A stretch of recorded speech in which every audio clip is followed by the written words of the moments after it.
नमस्कार, स्वागत है आपका फिर से एक नए चैप्टर में, जिसका नाम है विद्युत रसायन। सुरक्षित रहें, आराम से पढ़ते रहें। कोरोना जिस स्पीड से बढ़ रहा है, बढ़ता ही चला जा रहा है, लेकिन मास्क का प्रयोग करें, सैनिटाइजर और मास्क का कंटिन्यूस प्रयोग करें और अपनी क्लासों को आप निरंतर रखें। तो चलिए, आज इसी कड़ी में हम एक नया अध्याय ले लेते हैं, नया चैप्टर ले लेते हैं, जिसका नाम है विद्युत रसायन। चैप्टर संख्या 3 है हमारे 12th क्लास का। तो आप यूं कह सकते हो चैप्टर 3, ठीक है, चैप्टर 3 विद्युत रसायन। हमारा चैप्टर है विद्युत रसायन, इलेक्ट्रोकेमिस्ट्री, जिसका नाम है इलेक्ट्रोकेमिस्ट्री, ठीक है। और ये बोर्ड मार्क्स इसका 4 है। बोर्ड में ये 4 नंबर का चैप्टर होना चाहिए। देखिए, विद्युत रसायन किसे कहते हैं? रसायन विज्ञान की वह शाखा जिसमें विद्युत ऊर्जा का रासायनिक ऊर्जा में व रासायनिक ऊर्जा का विद्युत ऊर्जा में रूपांतरण का अध्ययन किया जाए, वो कहलाती है विद्युत रसायन। तो क्या परिभाषा बन गई? रसायन विज्ञान की वह शाखा जिसमें विद्युत ऊर्जा का रासायनिक ऊर्जा, विद्युत ऊर्जा का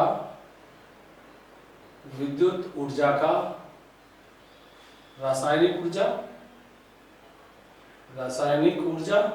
व रासायनिक ऊर्जा का पुनः विद्युत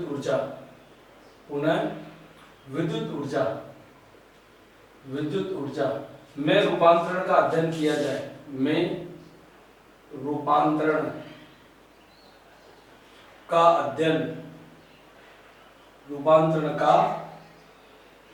अध्ययन किया जाता है, वह शाखा क्या कहलाती है आपके पास? विद्युतीय रसायन कहलाती है, इलेक्ट्रोकेमिस्ट्री कहलाती है।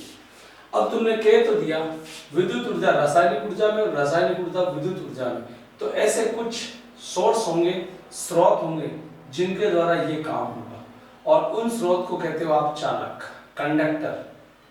उनको क्या कहते हैं आप? चालक। ऐसे पदार्थ जो इस रूपांतरण में शामिल होते हैं, वो क्या कहलाते हैं आपके पास? चालक कहलाते हैं।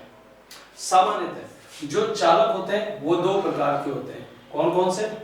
एक होगा आपके पास मेटालिक, धात्विक चालक, या इसका दूसरा नाम हो गया इलेक्ट्रॉनिक चालक, धात्विक या इलेक्ट्रॉनिक चालक। जबकि दूसरा होगा आपके पास विद्युत अपघटनी चालक या अधात्विक चालक।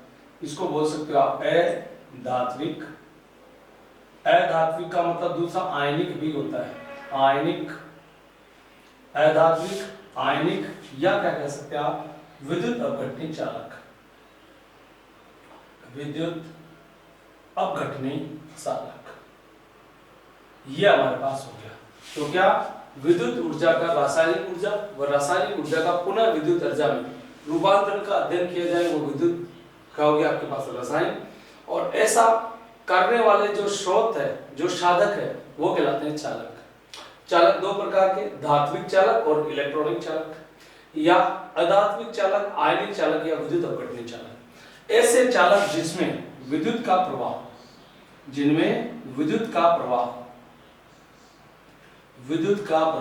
किससे होता है आपके पास? इलेक्ट्रॉन के माध्यम से होगा।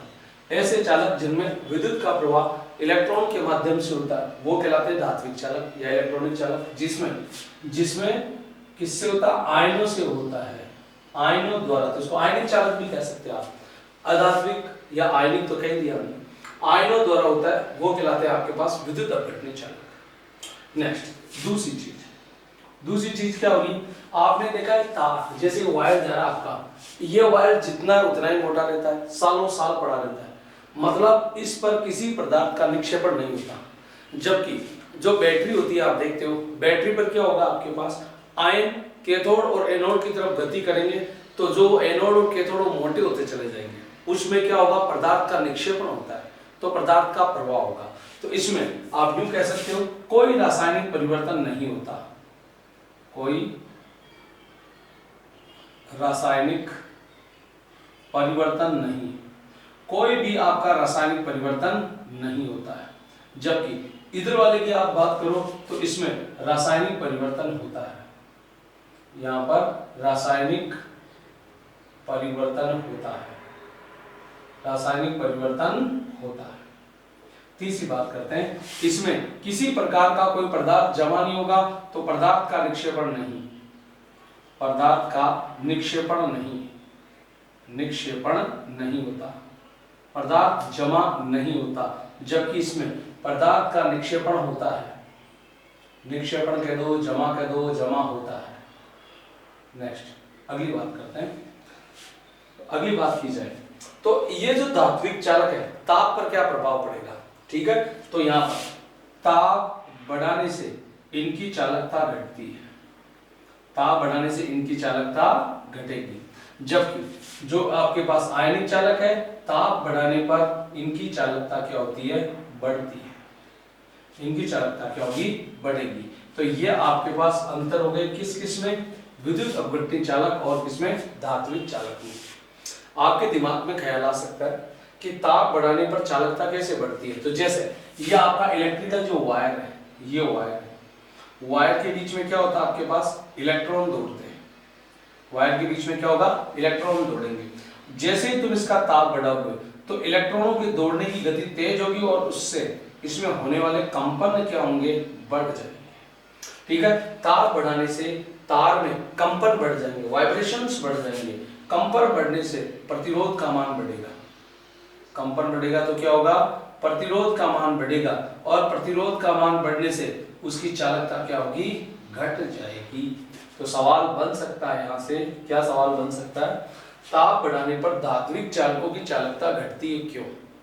तो आपका जवाब होगा ताप बढ़ाने पर चालकता घटती है क्योंकि ताप बढ़ाने पर तारों में वाइब्रेशन, कंपन बढ़ जाते हैं, कंपन बढ़ने से प्रतिरोध बढ़ेगा और प्रतिरोध बढ़ने से चालकता घट जाएगी। जबकि अधात्विक चालक है, अधात्विक चालकों में आपने ताप बढ़ाया, तो ताप बढ़ाने में जैसे आप चेक करो, कैसे आयन से NaCl नमक है, उसको एक तो ठंडे पानी में और गर्म पानी में डाला, गर्म पानी में डालने में आयनों में डिसोसिएशन होगा, आयन्स ज्यादा टूटेंगे तो क्या होगा, आयन आपके पास चालकता समानुपाती आयनों की संख्या, तो जैसे आयन बढ़ गए तो चालकता क्या होगी, बढ़ जाएगी। तो इसमें आप कहोगे ताप बढ़ाने से आयनीकरण बढ़ जाता है या आयनों का वियोजन, आयनों का वियोजन होता है, आयनों का वियोजन ज्यादा होगा, और आयनों का वियोजन ज्यादा होगा तो चालकता का मान क्या होगा, बढ़ जाएगा।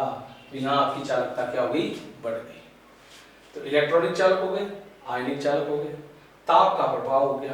अब धात्विक चालक किस बात पर निर्भर करते हैं, इस बात की पुष्टि करते हैं। तो देखो धात्विक चालक की निर्भरता, धात्विक चालक की निर्भरता, धात्विक चालक किस पर निर्भर करता है या उसकी चालकता किस पर निर्भर करती है। तो देखो पहली चीज, वो किसका बना हुआ है, बना हुआ मतलब उस धातु की प्रकृति। जैसे एक तो तुम तांबे के तार ले लेते हो, एक लोहे के ले लेते हो, तो क्या हो गया, उसमें उसकी प्रकृति और माध्यम पर निर्भर करता है। तो धातु की प्रकृति, जिसका चालक है धातु की प्रकृति, प्रकृति पर, ठीक है, या उसकी संरचना कैसी है उस बात पर निर्भर करता है, का प्रकृति कैसी होगी और संरचना कैसी होगी। दूसरी बात डिपेंड किस पे करती है, दूसरी बात निर्भर करती है उसका घनत्व कितना है, कम है, ज्यादा है या क्या है। नेक्स्ट तीसरी बात करती है, कोई भी धातु है, धातु आपके पास अच्छा चालक है, इस बात का सबूत क्या है, उसके वैलेंस सेल में कितने इलेक्ट्रॉन है, संयोजी कोष में इलेक्ट्रॉन कितने हैं। तो यहाँ पर आप कहोगे संयोजी कोष, वेरी मोस्ट शर्त ये सबसे ज्यादा निर्भरता इसकी, संयोजी कोष में उपस्थित, संयोजी कोष में उपस्थित प्रति परमाणु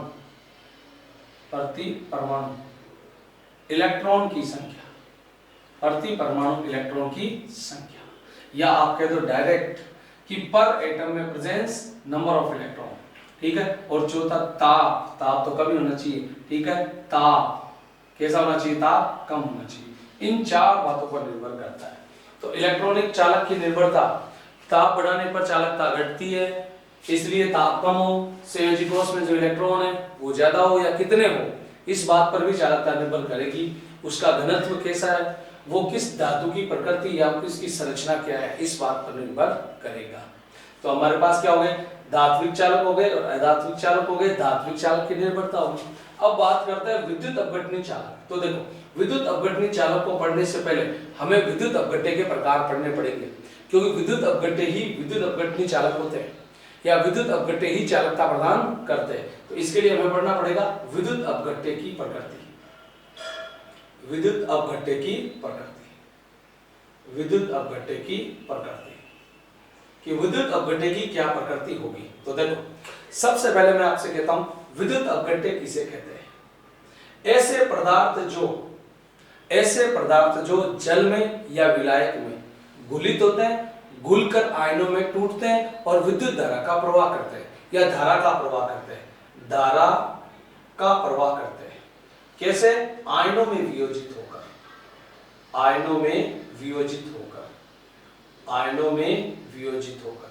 ऐसे पदार्थ जो आयनों में वियोजित होकर धारा का चालन करे वो कहलाते हैं विद्युत अपघट्य, जबकि जो विद्युत धारा का चालन नहीं करे वो क्या कहलाते हैं, विद्युत अनअपघट्य कहलाते हैं। नेक्स्ट, विद्युत अपघट्य जो होते हैं भैया ये दो प्रकार के हैं और उसी आधार पर चालकता बनती है। कैसे? एक होगा आपके पास प्रबल विद्युत अपघट्य, प्रबल विद्युत अपघट्य, और एक होगा आपका कौन सा, दुर्बल विद्युत अपघट्य, दुर्बल विद्युत अपघट्य। तो आप कह सकते हो बखूबी प्रबल विद्युत अपघट्य ऐसे विद्युत अपघट्य जो 90% या इससे अधिक वियोजित होते हैं और क्या करते हैं, बहुत अधिक चालकता प्रदर्शित करते हैं, वो कहलाते हैं प्रबल विद्युत अपघट्य। जैसे प्रबल अम्ल, जैसे हो गया प्रबल अम्ल, प्रबल क्षार स्ट्रॉन्ग बेस और उनके बने हुए साल्ट। जबकि ऐसे विलयन जो 10% या उससे कम वियोजित होते हैं वो क्या कहलाते हैं, आपके पास दुर्बल विद्युत अपघट्य कहलाते हैं। जैसे वीक एसिड दुर्बल अम्ल, वीक बेस दुर्बल क्षार और उनके बने हुए लवण।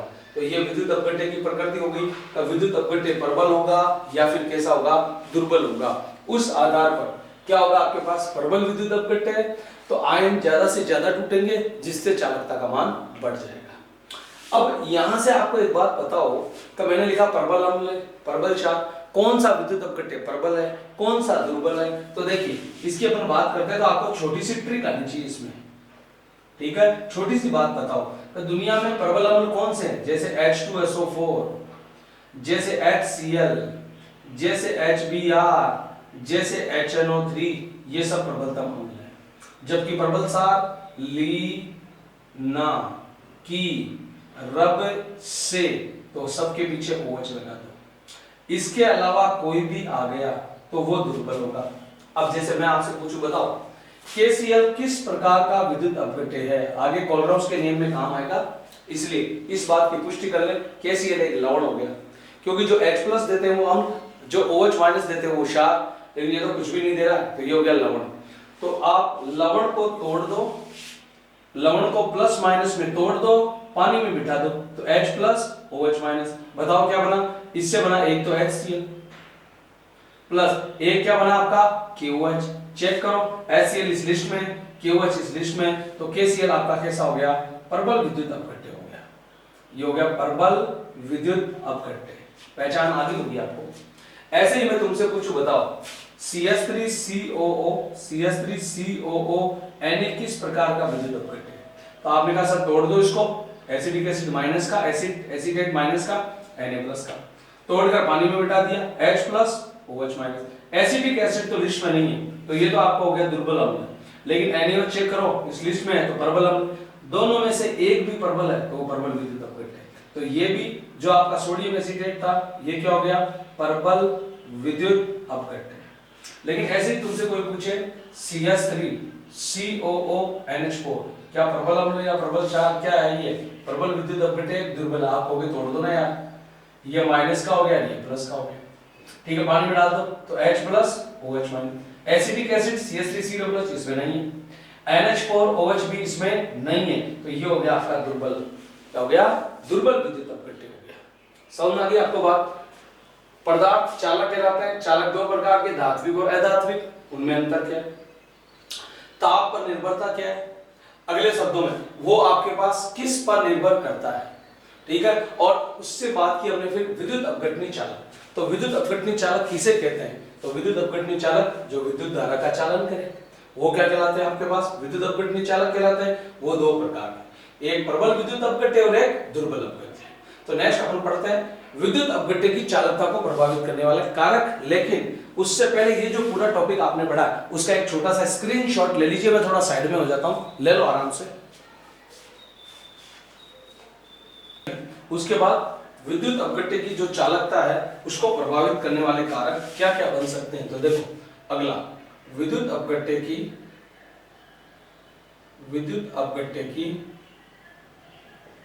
चालकता को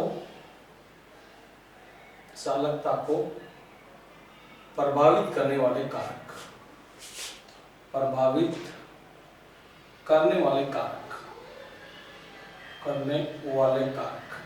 कौन कौन से कारक है जो विद्युत अपघट्य की चालकता को प्रभावित करेंगे। तो देखो जैसे आपने एक सेल बनाया, क्योंकि इलेक्ट्रोकेमिस्ट्री तो उसी का है, ठीक है। तो ये जैसे आपने सेल बना दिया, इसमें आपने करंट पास कर दिया, ये करंट, इसमें आपके पास कोई विद्युत अपघट्य था जो प्लस माइनस में टूट गया।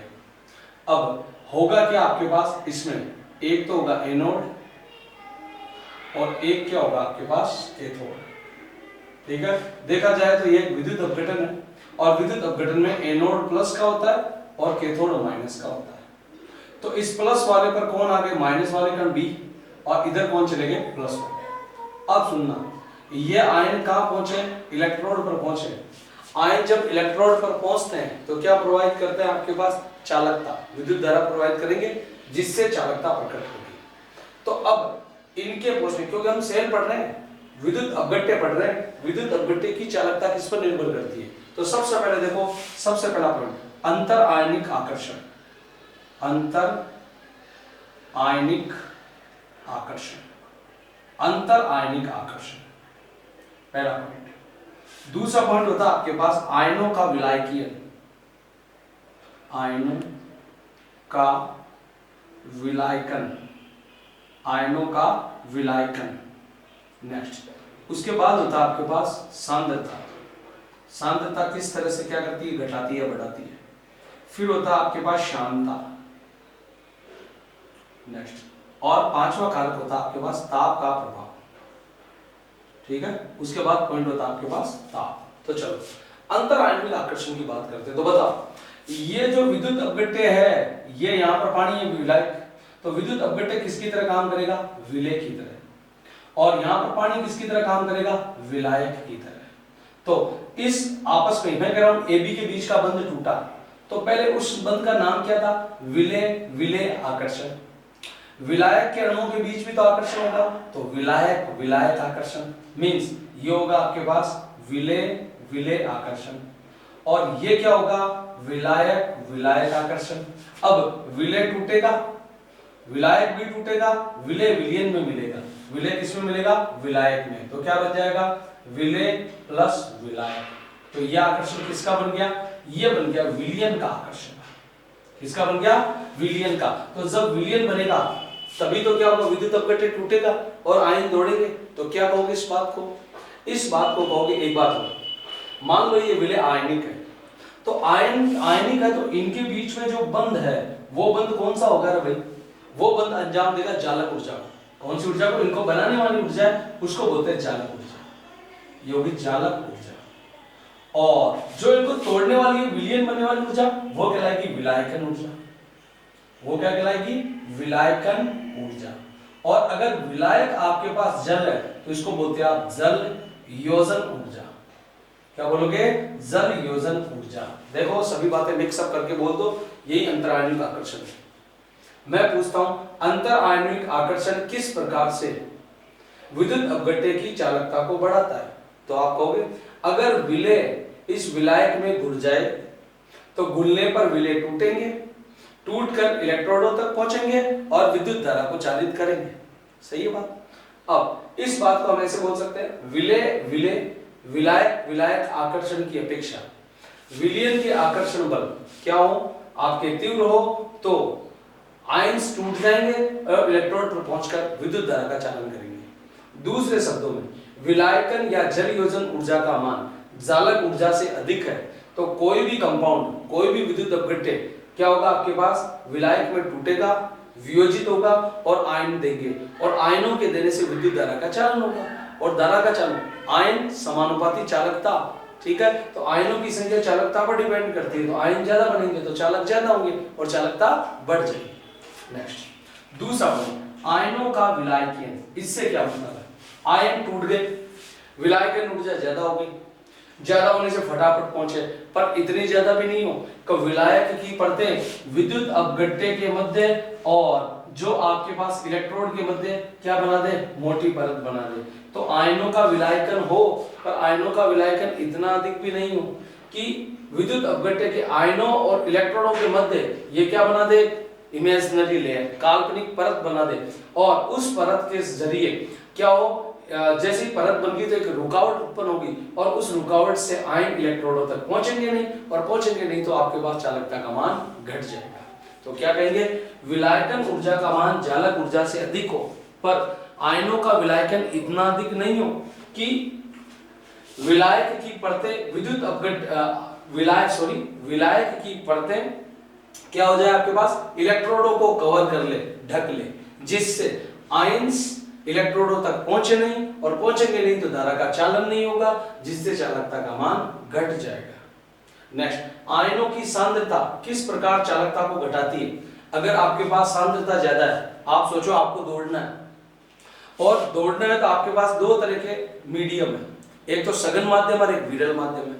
सघन माध्यम जहां सांद्रता ज्यादा है, विरल माध्यम जहां खुला खुला है, तो आयन दौड़ेंगे। अगर इस विलयन की सांद्रता ज्यादा रही तो सोचो क्या आयन दौड़ पाएंगे, नहीं दौड़ेंगे तो कैसे इलेक्ट्रोड तक पहुंचेंगे, और नहीं पहुंचे तो क्या होगा आपके पास, इसकी चालकता घट जाएगी।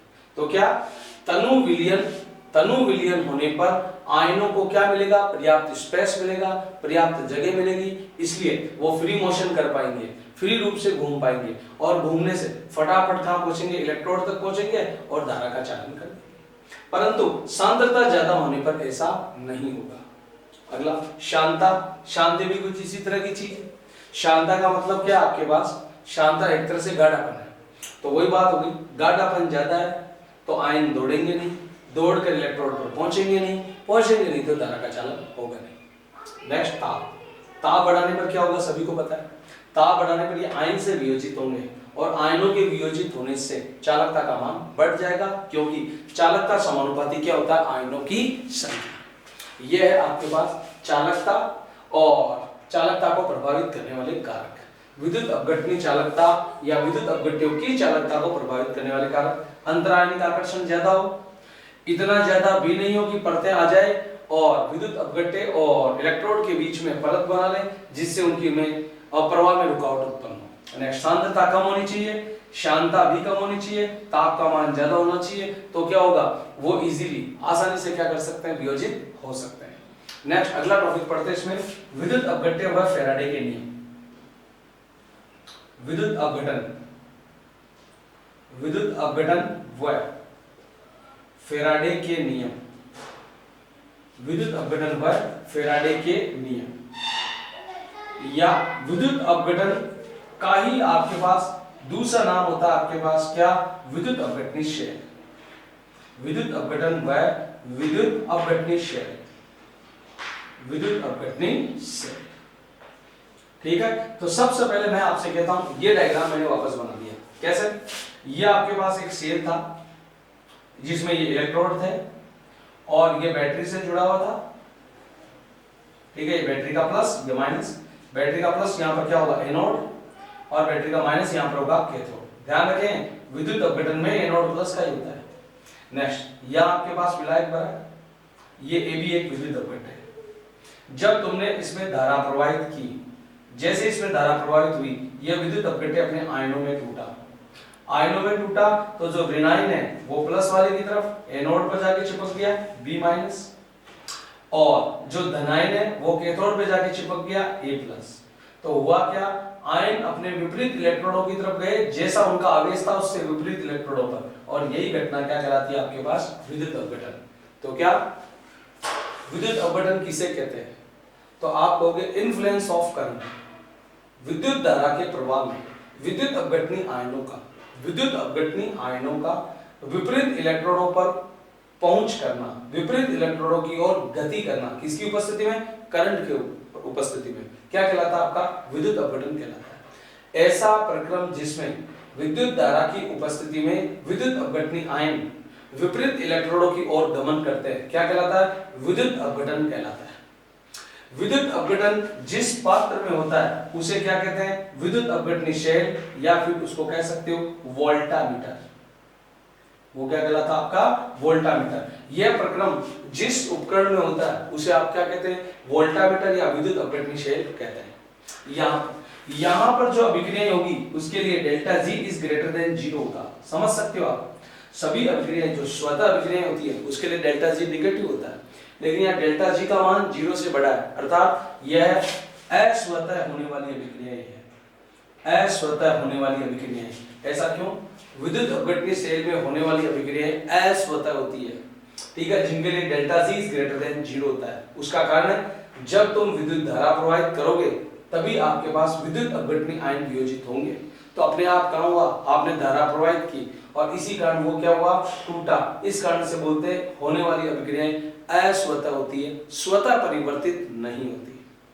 तो विद्युत अपघटन हो गया और विद्युत अपघटनी शेल हो गया, और विद्युत अपघटनी शेल में क्या हो गया? आपके पास वोल्टामीटर हो गया। अब यहां से अगली बात करते हैं कि विद्युत अपघटनी शेल में धारा कब तक बहेगी?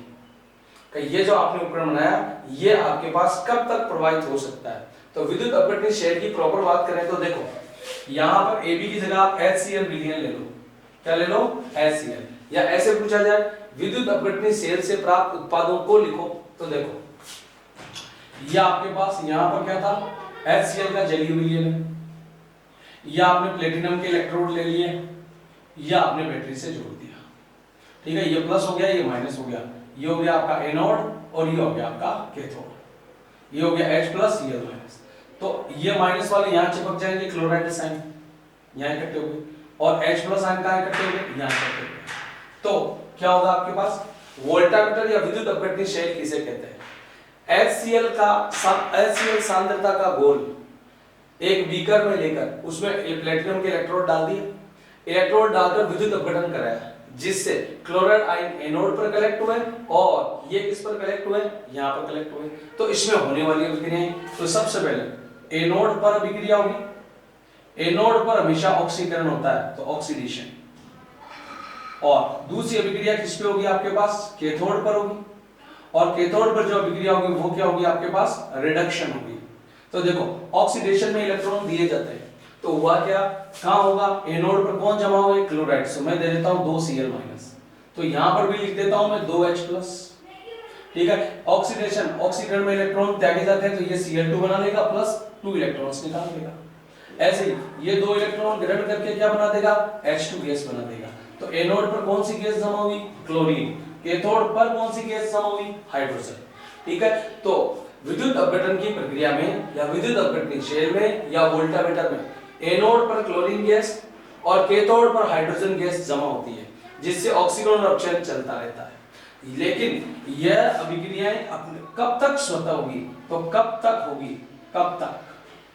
ठीक है। तो पहली बात देखो, अगर आप किसी तरीके से इस HCl की पूरी सांद्रता को काम में ले लो, तो पहले HCl की सांद्रता, HCl की पूर्ण सांद्रता समाप्त होने तक, पूर्ण सांद्रता समाप्त होने तक या जीरो सांद्रता होने तक, HCl की सांद्रता खत्म होकर जीरो ना हो जाए, जीरो हो जाए तब तक ये अभिक्रिया चलती रहेगी।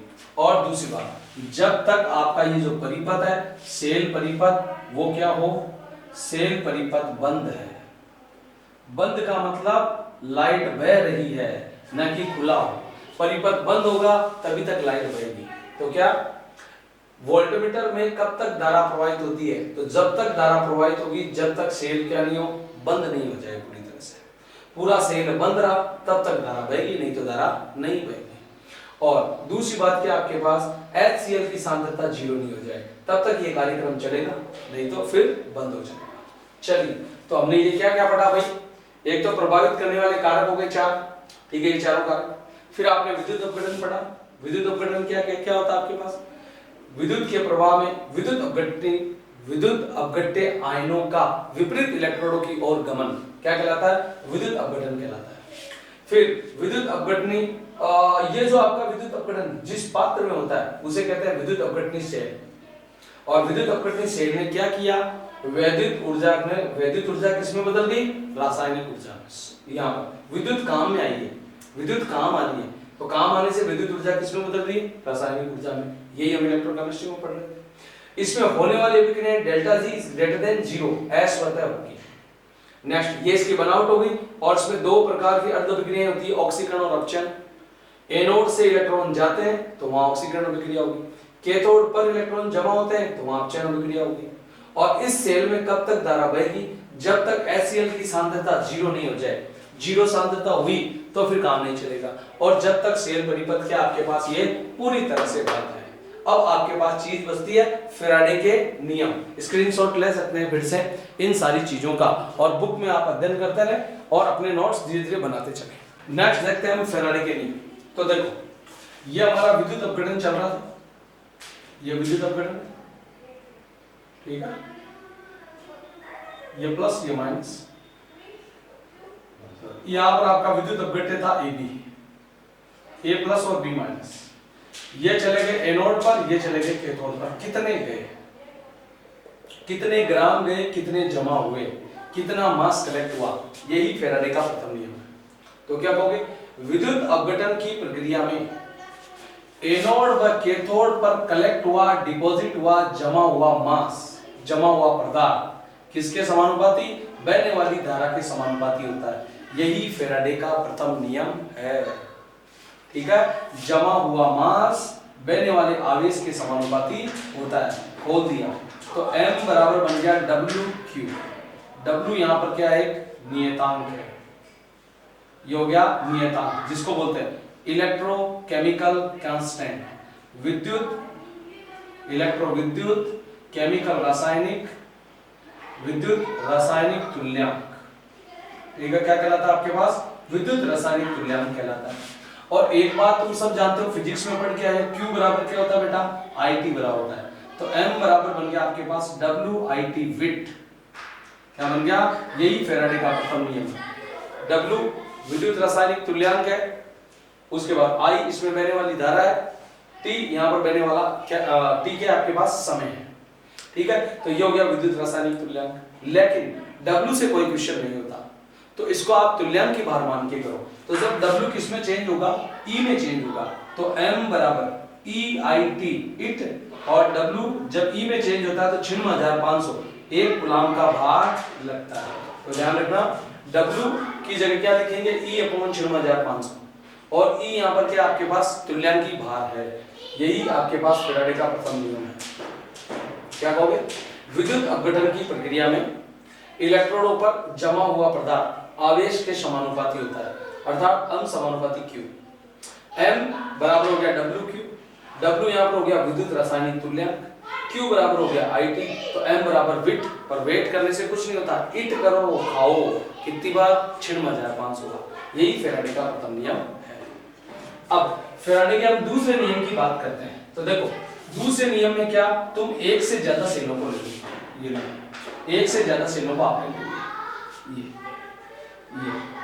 ये एक से ज्यादा सेलों को लेकर आपने उसको श्रेणी क्रम में जोड़ दिया, ऐसे ये श्रेणी क्रम में जोड़ दिया, ठीक है। ये आपने किस में जोड़ दिया? ये प्लस ये माइनस, श्रेणी क्रम में आपने इसको जोड़ दिया। सपोज करो अलग अलग विद्युत अपघट्य है, अलग अलग, जैसे यहां हो गया आपके पास AgNO3, यहां हो गया आपके पास कॉपर सल्फेट, यहां हो गया आपके पास H2SO4। तो अब क्या होगा? तो फैराडे का द्वितीय नियम क्या? M प्रोपोर्शनल टू E, जमा हुआ मास तुल्यांक की भार के समानुपाती होता है। अर्थात फैराडे के द्वितीय नियम के अनुसार जब श्रेणीक्रम में जुड़े एक से अधिक विद्युत अपघटनी सेलों में धारा प्रवाहित की जाती है, तो प्रत्येक पर जमा हुआ मास उसके तुल्यांक की भार के समानुपाती होता है। यही फैराडे का द्वितीय नियम है। M प्रोपोर्शनल टू E, दो सेलों की तुलना कर लो। सपोज करो इसमें आया M1 तो इसमें M2, इसका क्या तुल्यांक की भार E1, तो इसका क्या होगा E2। तो जब तुलना करोगे तो क्या आएगा M1 E1 equals to M2 upon E2, इधर दे दो नीचे, तो M1 upon M2 equals to E1 upon E2, M1 और M2 n के रेस्पेक्ट में, E1 और E2 E के रेस्पेक्ट में, जो एक दूसरे के समानुपाती है। This is second law of Faraday, यही फैराडे का द्वितीय नियम है। तो समझ गया फैराडे के नियम। प्रथम नियम, विद्युत अपघटन की प्रक्रिया में इलेक्ट्रोनों पर निक्षेपित हुआ मास उसमें बहने वाले चार्ज के समानुपाती होता है, m समानुपाती q। ठीक है, और फिर याद करने का तरीका m बराबर विट, लेकिन वेट करने से कुछ नहीं होता, खूब खाओ, it 96,500, eat upon 96,500। Next second law बोलता है अलग अलग विद्युत अपघट्यों को श्रेणीक्रम में जोड़ दो, तो प्रत्येक पर जमा हुआ मास, अब धारा पर नहीं क्योंकि धारा तो श्रेणीक्रम में समान बहती है, तो किस पर डिपेंड करेगा, वो डिपेंड करेगा उसके तुल्यांकी भार पर। ठीक है, उनके अकॉर्डिंग करेक्ट हो जाएगा। यहां तक कर लीजिए फैराडे का कंप्लीट द्वितीय नियम अगले लेक्चर में पढ़ेंगे। ठीक है, लंबी क्लास हो जाएगी, फिर ज्यादा इंटरेस्टिंग नहीं रह पाएगा, स्क्रीनशॉट ले लो। धन्यवाद।